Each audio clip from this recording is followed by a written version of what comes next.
Bonjour, bienvenue dans un nouvel épisode du podcast La vie douce avec Joséanne SC. J'espère que vous allez bien, que la vie est douce pour vous et avec vous. Aujourd'hui, on parle de moment présent. C'était le sujet de ma dernière infolettre.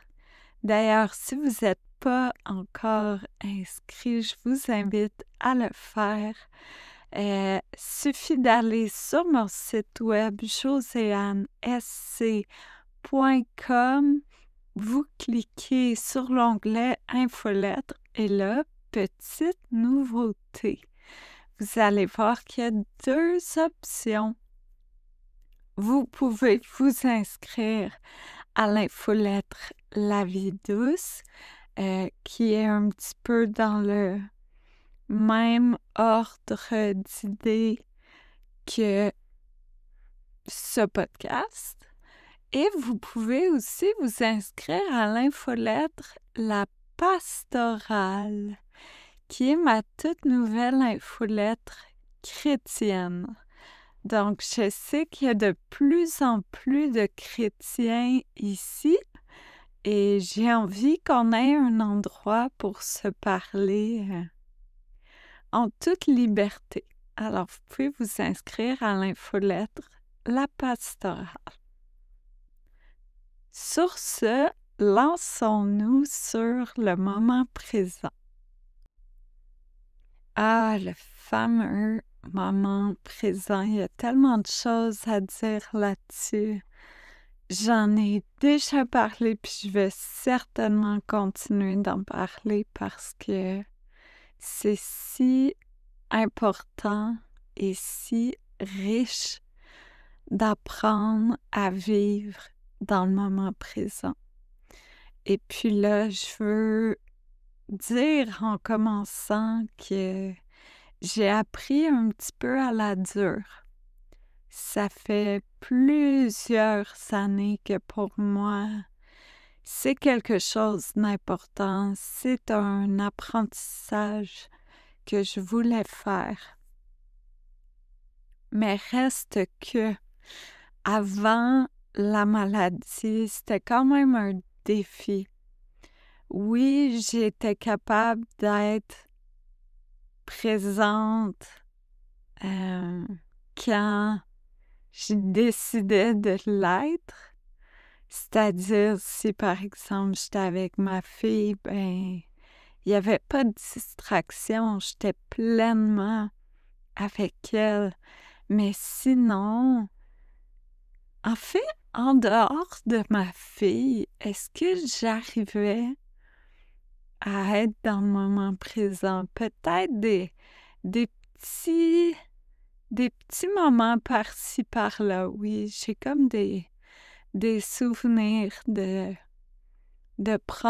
boire mon café le matin, assise devant la fenêtre, sans rien, pas de livre, pas de téléphone.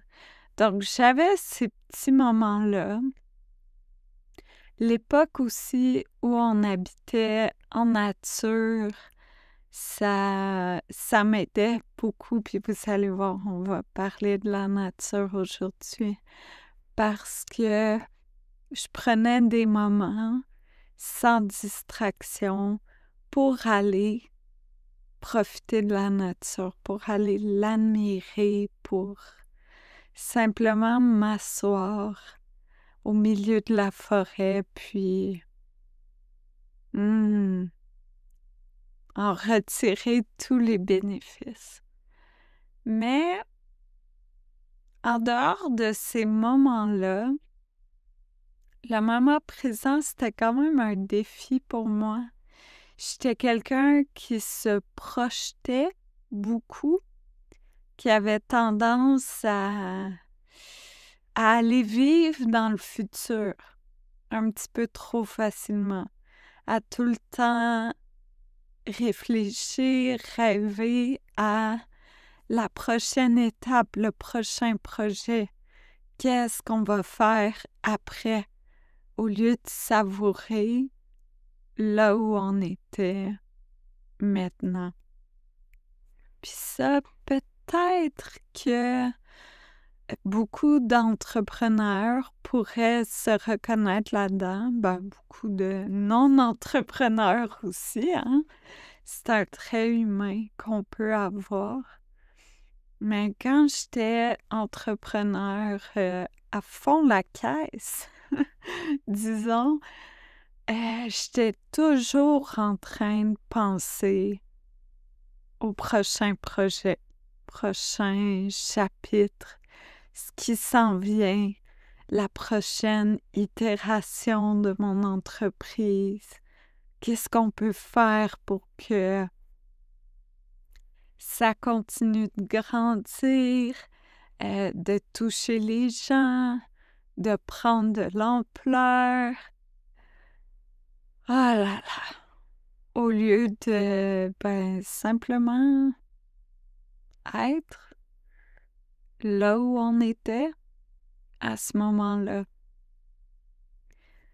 La maladie, évidemment, ça m'a forcé brutalement à être dans le moment présent. Et puis, il y a quelques jours, c'était le lancement en personne de mon livre. Puis, c'était vraiment le fun. C'était une belle soirée remplie d'amour. Et dans la période de questions-réponses, il y a quelqu'un qui m'a demandé, bon, style, là, je me souviens pas de ces mots exacts, mais ça tournait autour de comment tu te projettes pour les années à venir, qu'est-ce qu'on peut te souhaiter. Et puis, j'avais pas vraiment de réponse. Puis j'ai réalisé qu'en fait, je me projette plus. Oui, parfois, je rêvasse d'être guérie, c'est beaucoup d'être guérie, en fait. Mais même là, quand je rêvasse là-dessus, ça reste dans le moment présent. Il n'y a plus beaucoup de projections dans 1 an, 2 ans, 3 ans, j'ai aucune idée. Puis là, je peux pas vous dire si c'est bon ou pas bon, c'est simplement ce qui existe pour moi. Mais je me projette plus. Je vis vraiment au jour le jour. Le plus loin que je vais aller, c'est 1 mois. C'est pour ça que parfois, quand on me propose des choses dans 6 mois, je trouve ça complètement insensé pour moi. Parce que je sais pas. Je sais pas, je vais être où dans 6 mois? Je vais être dans quel état? Est-ce que je vais avoir l'énergie cette journée-là?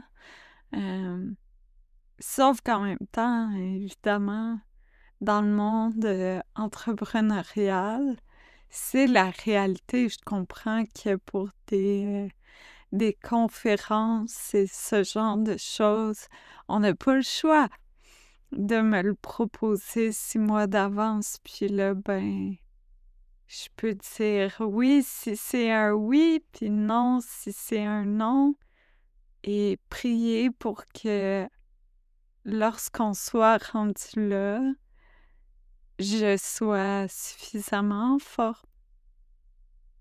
Mais généralement là-dessus, ça se passe assez bien. Probablement parce que mon horaire est très peu rempli. J'ai beaucoup de temps pour me reposer. Qu'est-ce que je racontais? Oh là là. Oui, c'est ça que je me projette plus. Je me projette plus du tout. Puis encore là, comme je vous dis, je sais pas si c'est bon ou pas bon. Je suis pas en train de vous dire ça pour vous dire: «Hey, ça, c'est le but ultime à atteindre, d'arriver à plus se projeter». Peut-être que ce l'est, mais peut-être pas non plus. Je vous partage simplement, ma réalité, puis à vous de voir. En fait, peut-être que c'est une invitation pour vous à observer si vous avez tendance à beaucoup vous projeter dans l'avenir, à beaucoup rêver, idéaliser l'avenir. Et c'est tout à fait humain en passant. Dans des périodes plus difficiles de la maladie, ou en tout cas, où ma foi était peut-être un tout petit peu moins forte, je me suis beaucoup projetée aussi. Hey, j'en ai passé du temps à rêver avec une amie des escapades élégantes qu'on pourrait faire, puis à se créer des beaux voyages en Italie, en Autriche, à Vienne. Euh, Qu'est-ce qu'on ferait en Europe? Qu'est-ce qu'on irait visiter? Peut-être aller passer du temps en Provence, voir les champs de lavande. C'est pas mal de se projeter. Là où peut-être ça devient un problème, c'est quand c'est un échappatoire et quand ça nous empêche d'être dans le moment présent. Ouais. Aujourd'hui, donc, je me projette très peu. J'ai aussi, bon, c'est peut-être un peu morbide, mais j'ai réalisé que demain n'est pas garanti, pas du tout. Alors, des fois, je pense que c'est un peu pour ça aussi que j'ai de la difficulté à me projeter. J'ai pas des pronostics horribles, dans le sens, il me reste encore plusieurs années à vivre, mais on sait jamais de quoi la vie est faite. Et puis, je sais plus à quel endroit j'avais glissé que je crois que c'était dans mon infolette justement, que je fais face à des nouveaux problèmes de santé complètement différents. Peut-être que je vous en dirai plus quand je vais avoir plus de détails, mais ça aussi, c'est encore une fois, demain n'est pas garanti. On ne sait pas ce que l'avenir nous réserve. Donc, oui, faire des plans, rêver, mais pas au détriment du moment présent.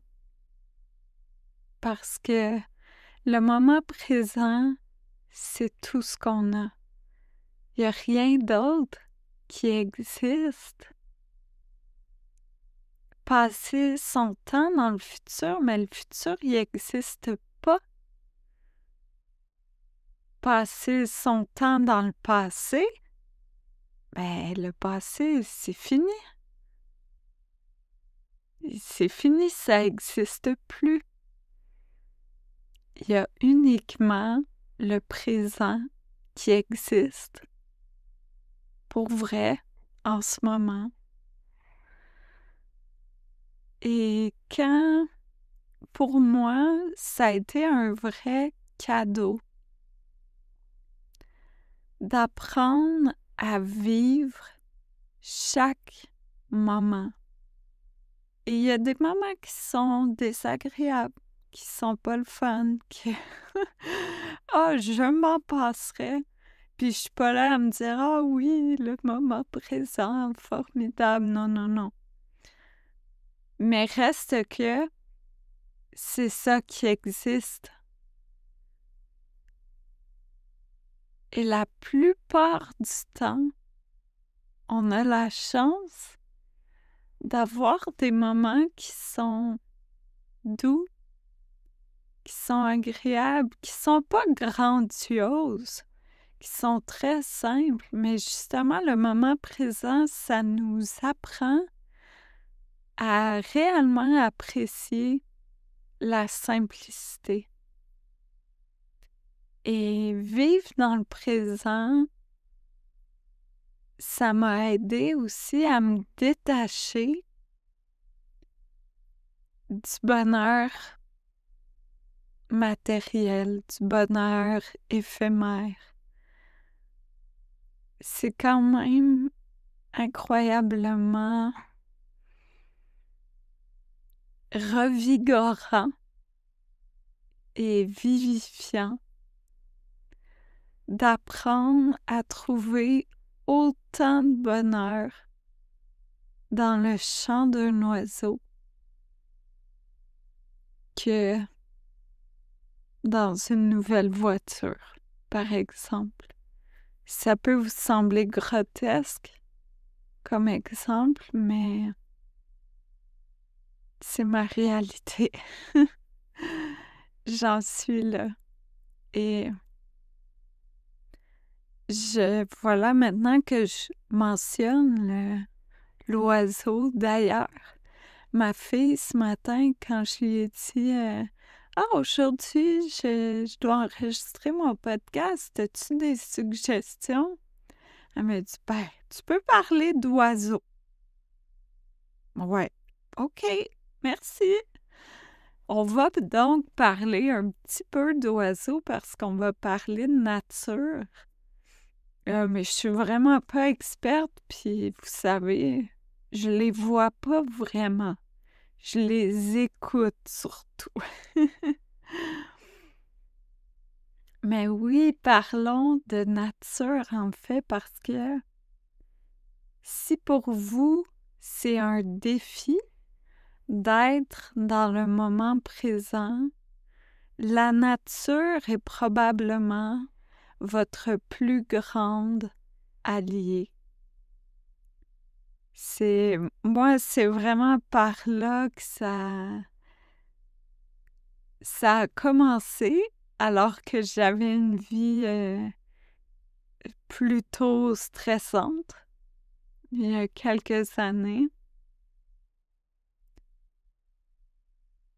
Et aujourd'hui, ça se poursuit en fait parce que ce sont mes plus beaux moments quand je suis en nature. Ça fait tellement du bien. Et en fait, la nature est éphémère. Donc, ce que ça fait, c'est que si vous n'en profitez pas dans le moment présent, ben, c'est fini. Voilà, le moment est passé.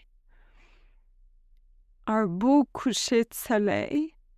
Si vous vous dites, ah ben là, j'ai pas le temps, je vais le regarder dans 4 soirs. Parce que dans 4 soirs, là, j'ai du temps.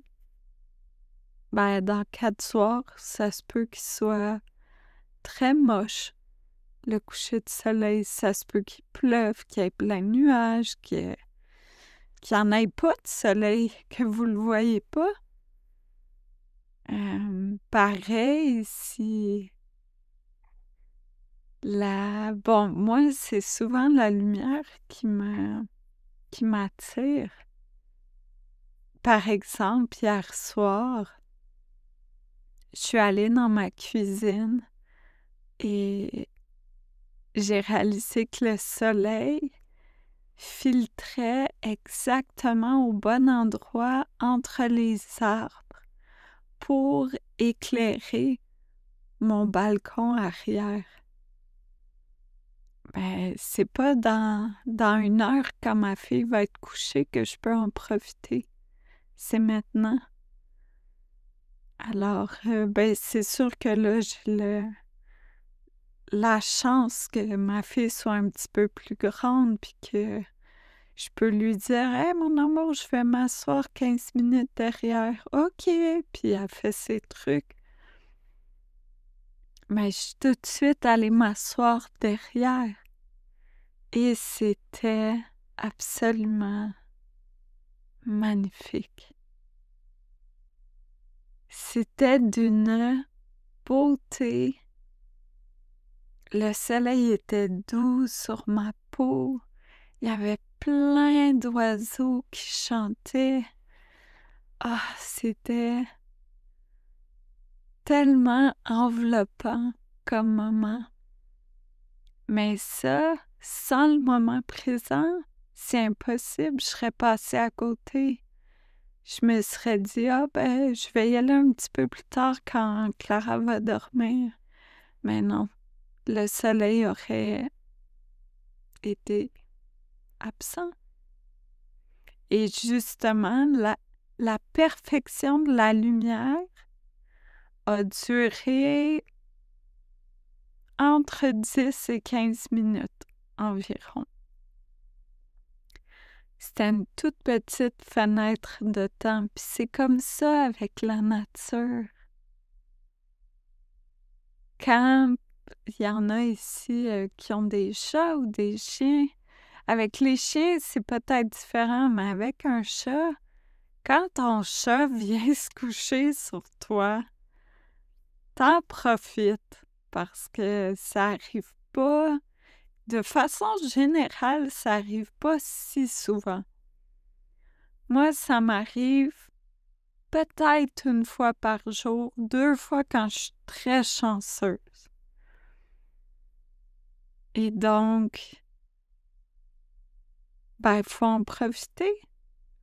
Parce que si on n'en profite pas, le chat, il va aller faire autre chose, puis c'est fini. C'était son moment d'affection de la journée. C'est comme ça, la nature, c'est éphémère, alors profitons-en. Non seulement profiter de ces merveilles, mais aussi profitons du fait qu'elles nous enseignent à être dans le moment présent. J'ai parlé beaucoup des lilas dans mes dernières infolettes. Je pense que j'en parle depuis 2 mois, peut-être même 3, parce que j'avais tellement hâte. Puis pareil, les lilas en fleurs, ça dure 3 semaines. Faut en profiter. Donc, à peu près tous les jours, je vais m'asseoir dehors au moins 1 heure pour respirer les lilas. Je m'assois pas trop loin, puis la brise m'amène leur odeur, puis à chaque fois, c'est «Ah! Oh, wow! Merci!» Faut en profiter. Les grenouilles qui chantent à ma fenêtre le soir, ça aussi, c'est éphémère. Déjà, ils ont pas mal terminé, il y en a beaucoup moins qui chantent le soir. Il y a plein de choses comme ça. Alors, si le moment présent pour vous, c'est un défi, profitez de la nature. Elle va vous aider, elle va vous prendre par la main, puis ce qui est formidable, c'est que on n'est pas là à se dire: «Bon, je vais être dans le moment présent, je vais fixer le mur». Bon, fixer le mur, c'est pas ce qu'il y a de plus, excitant, disons. Mais quand on est en nature, il y a plein de choses à observer, à écouter, à sentir. Alors, profitez-en. Mettez votre attention sur vos sens pour vous délecter de tout ce qu'il y a, de tout ce qui vous entoure. Et ça, ça aide beaucoup, ça facilite et ça fait en sorte que on peut se dire au départ, hey, ça fait déjà 5 minutes ou 10 minutes que je suis dans le moment présent. J'ai pas regardé mon téléphone, j'ai pas cherché à savoir il était rendu quelle heure. Et puis, à force de pratique, ça va devenir plus naturel. Vous allez pouvoir le faire un petit peu plus longtemps ou plus souvent. Et tranquillement, ça va faire son petit bout de chemin. Puis ça va vous apprendre à être dans le présent, dans à peu près tout ce que vous faites. Puis ça, c'est un grand cadeau parce que notre vie, elle est dans le moment présent. Notre vie dans le passé, elle est terminée. Notre vie dans le futur, elle n'existe pas. Alors soyons présents et profitons-en. Et moi, ça me donne l'impression que vivre dans le moment présent, c'est un très bon antidote au regret. Parce que quand on vit dans le moment présent, on profite de ce qui nous entoure, on profite des moments avec ceux qu'on aime, avec nos enfants, notre conjoint, conjointe, avec les collègues au travail aussi. On profite des bons moments, puis on les accumule. Et ça fait qu'à la fin, je crois, on peut arriver à être apaisé face à notre vie, à avoir le cœur rempli de beaux souvenirs tout simples, mais de beaux souvenirs précieux. C'est pas parce que quelque chose ne vaut pas beaucoup d'argent que ce n'est pas précieux. Ouais. Alors, j'espère que ça vous aide, que ça vous parle, que ça vous invite à un petit peu plus de moments présents. Je vous rappelle pour les gens au Québec que mon livre est maintenant disponible dans toutes les librairies du Québec. Pour l'Europe, ça arrive le 18 septembre. Encore une fois, je vous invite à aller vous inscrire à mon infolettre La Vie douce ou encore mon infolettre La Pastorale. Les deux sont sur la même page. Vous allez sur le josianesc.com et vous cliquez sur l'onglet Infolettre. Merci d'avoir été là. Dans 2 semaines, c'est probablement le dernier épisode. Je pense que je vais... En tout cas, on verra. Ça se peut que je subisse une assez grosse opération à la fin du mois. Et si c'est le cas, je vais m'offrir un été de repos. Et peut-être, même si c'est pas le cas, peut-être que je vais m'offrir des petites vacances de podcast. On verra. Et je crois je crois que je vais aborder le sujet de la contemplation. Donc, aller un petit peu plus loin dans l'apprentissage du moment présent. En fait, ça va être le sujet de la prochaine infolettre. Je vais faire un atelier là-dessus aussi pour la douce école, donc peut-être que je vais tout boucler la boucle en parlant de contemplation ici aussi. Merci beaucoup d'avoir été là. Je vous envoie plein d'amour et je vous invite à profiter d'une vie toute douce.